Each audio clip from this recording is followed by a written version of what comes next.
Assalamualaikum warahmatullahi wabarakatuh. Perkenalkan, nama saya Dia Dewi Sevia, NIM 21403130 dari Prodi Manajemen Bisnis Syariah kelas 2D. Di sini saya akan membawakan materi.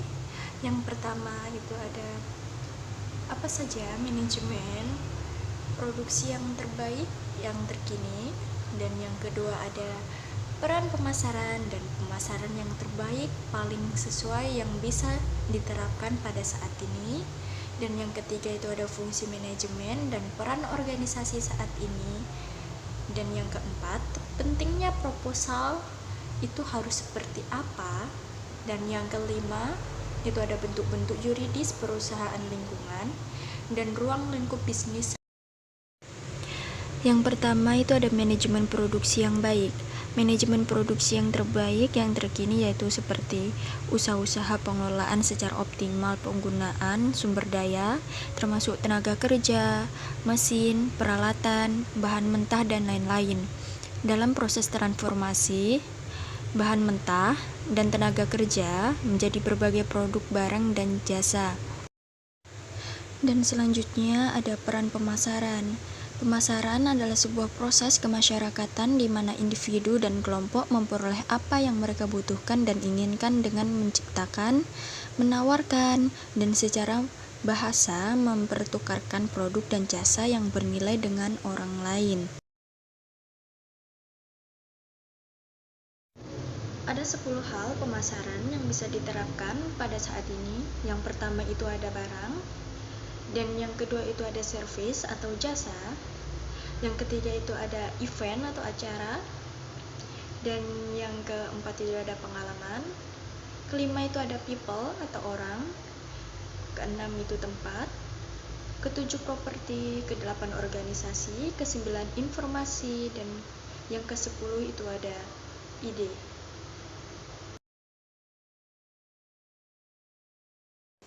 Fungsi manajemen.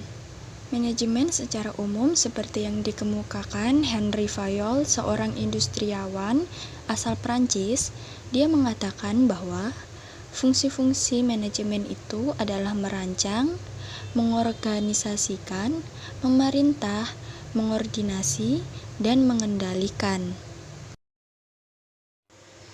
Dan yang selanjutnya ada fungsi-fungsi manajemen. Yang pertama itu ada fungsi perencanaan, yaitu planning. Fungsi perencanaan atau planning yaitu adalah tentang bagaimana perusahaan menetapkan tujuan lengkap dengan cara dan strategi untuk mencapainya. Dalam fungsi perencanaan, manajer perlu mengkaji dan mengevaluasi berbagai kemungkinan rencana alternatif sebelum memutuskan suatu tindakan. Dan yang kedua itu ada fungsi perorganisasian. Organizing adalah 4 fungsi manajemen menurut para ahli yang berfokus pada pengaturan sumber daya fisik dan manusia yang perusahaan miliki guna merealisasikan rencana tujuan. Dan yang ketiga itu ada fungsi pengarahan atau directing, yaitu merupakan fungsi pengarahan usaha untuk menghasilkan kinerja yang lebih efektif dan efisien dengan menciptakan suasana kerja yang dinamis.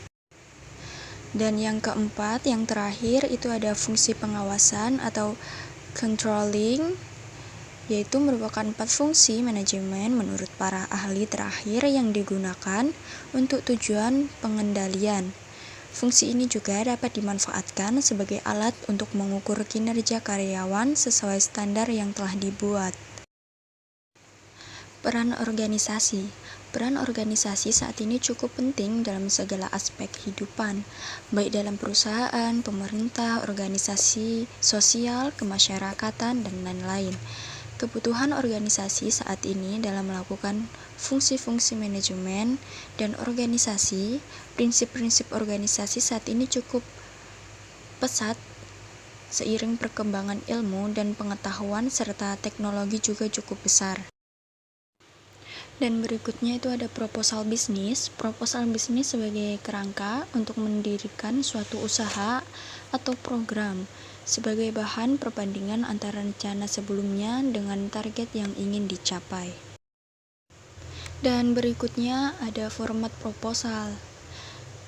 Mengutip dari Kemendikbud, format proposal yaitu meliputi yang pertama itu uraian usaha, produk, lokasi, pasar, kekuatan, kelemahan, peluang, dan yang terakhir itu ada ancaman.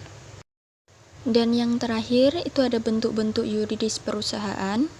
Yang pertama itu ada perusahaan perseorangan, yang kedua itu ada perusahaan yang tidak berbadan hukum yang terdiri dari persekutuan perdata, firma, dan CV.